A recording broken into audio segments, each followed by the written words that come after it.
Hello, good people. Life has been unfolding and revealing so many new opportunities. I just wanted to take a beat and thank my subscribers. You guys are wonderful and you make everything worthwhile. I'm on the road to 1K and I'm so happy because you guys have been engaging with my content and it makes me feel like I'm doing a good job. I could never thank you enough, but thank you, thank you, thank you, thank you, thank ya.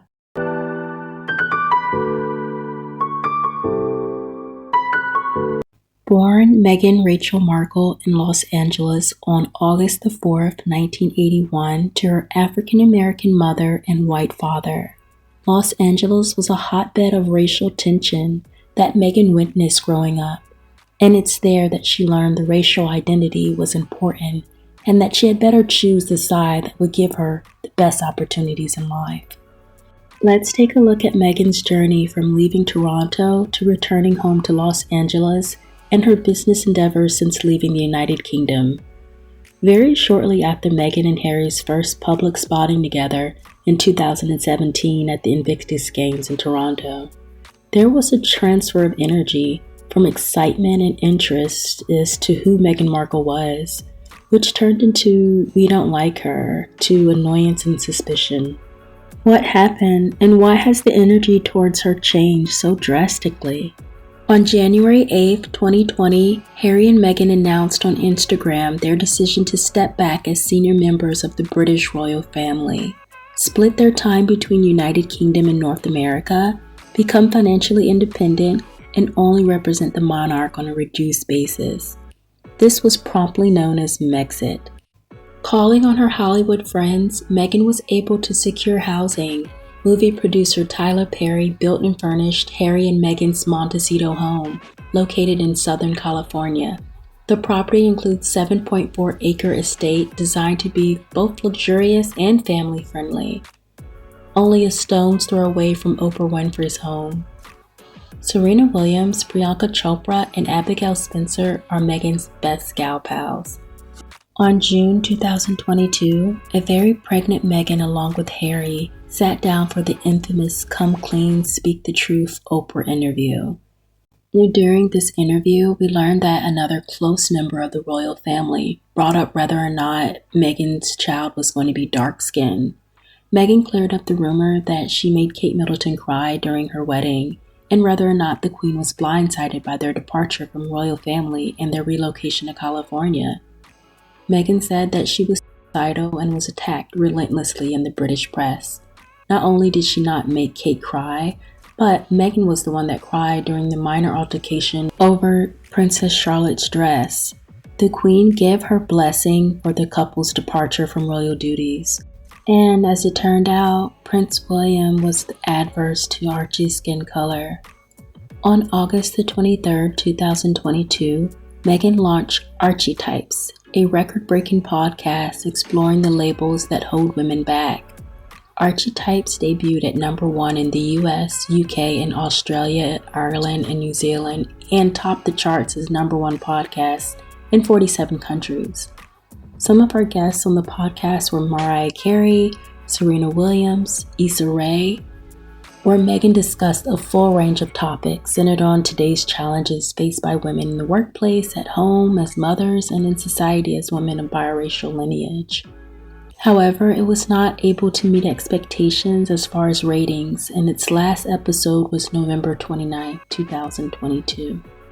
Meghan's relationship with Queen Elizabeth was enduring, like a seasoned queen taking in a newcomer that happened to be a granddaughter-in-law.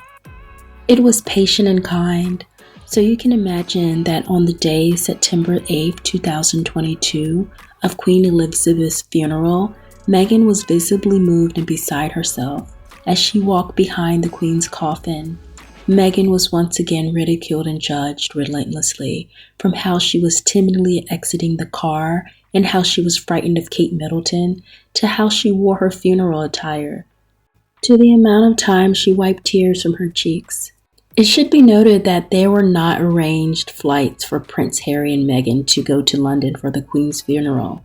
Instead, they had to make reservations for themselves online, competing with civilians who were also clamoring for airline tickets to go to the Queen's funeral. On January 2023, Prince Harry released his controversial book Spare. The book was explosive. He talked about drug use, family racist ways, and how he is still reeling and grieving his mother, Princess Diana's death. Harry blames the press for killing his mother, for destroying his mother's mental health, and his life of service that he does not want. Much of the press did a hard eye roll and found a way to blame Meghan for his rogue manner and betrayal of his family. The truth was, Harry was living a facade. He did not want to devote his life to being a public servant. He was not inheriting titles or wealth outside of what his mother left him. His children were not given royal titles, and his wife was silenced and ridiculed. To top it all off, his own brother and father were cold, offering zero support rather than a good riddance. Harry and Meghan had to do something before they succumbed to divorce and misery, like Harry's mother and father, and Meghan's too for that matter, all those years ago. Meghan scored a Netflix series that features her cooking and small home decor, where she showcases her personality, fashion, and homekeeping style. She invites her friends into her home and they create moments that spark memories while discussing life events therein. She was once again judged harshly and scrutinized from head to toe. Meghan is a beautiful wife, mother, friend, daughter. She has the perfect opportunity to express herself as we, viewers, can peek into her personality and share in the joy and laughter that Meghan offers. Princess Diana would be so proud to have Meghan as a daughter-in-law, and she would share many tips and advice on how to handle the media and press. I know one thing we can all agree on, it's that Harry would be proud of that too. On the show With Love, we learned that Meghan changed her last name to match her children and husband to Sussex, making her Meghan Duchess of Sussex, or Meghan Sussex. Meghan's fashion sensibility and smart way of dressing adds to her, complimenting her tremendously. Brands like Zara, Laura Polano, Max Mara, Johnny Kane, and Givenchy are her go-to for any occasion. Meghan's makeup is always tastefully done and emphasizes her beautiful inset eyes and chiseled cheeks. She truly knows her angles and how to give face. Her smile is welcoming and shows her pearly white teeth. The hairstyles are loose and with very little volume, making her cute face most prominent. Another person that Meghan loves and cherishes is her mother, Doria Raglan, a 68-year-old retired social worker. Her mother has a quiet strength that exudes confidence and a deep knowing of self, which is certainly where Meghan got her self-assurance from. Doria has a head full of hair and soft gray locks that frame her face beautifully, light green eyes that are full of life, and at one point she was a yoga instructor. We all watched her pride and love for Meghan when she appeared as the sole family member on Meghan's behalf during the wedding ceremony on May 19, 2018, at the St. George Chapel in Windsor. It was a graceful walk, and with each step Doria took, there was a full circle moment for Doria as she witnessed her daughter's nuptials.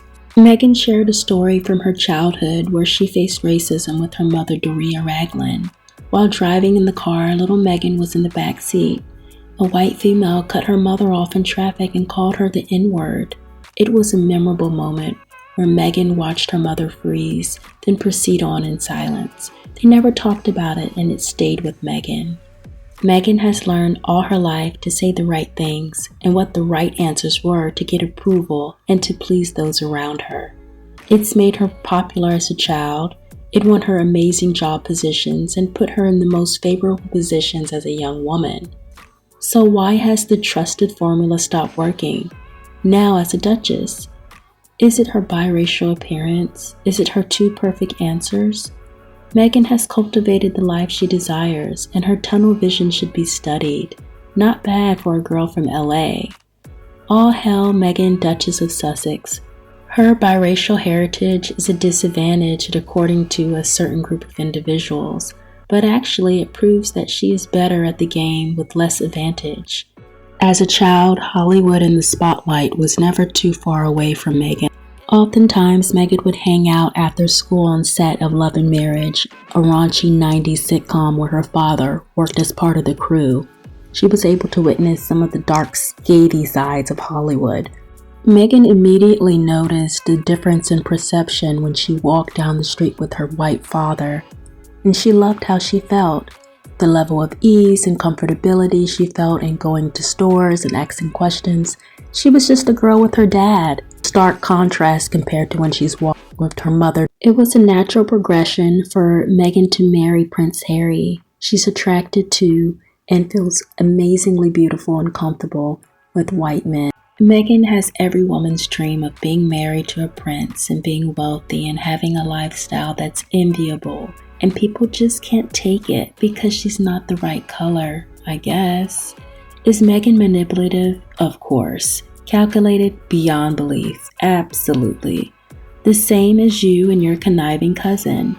But where did it get you? A bungalow in Montana with 2 stepkids and a cheating husband that comes home with questionable moves? I digress. Meghan, Duchess of Sussex, and her husband, Harry, Duke of Sussex, lives in California with their 2 children, Archie and Lilibet. We love you, Meghan Sussex. Copyright disclaimer under Section 107 of Copyright Act of 1976. The purpose of this video is for educational and entertainment purposes only. And don't forget to like, comment, and subscribe.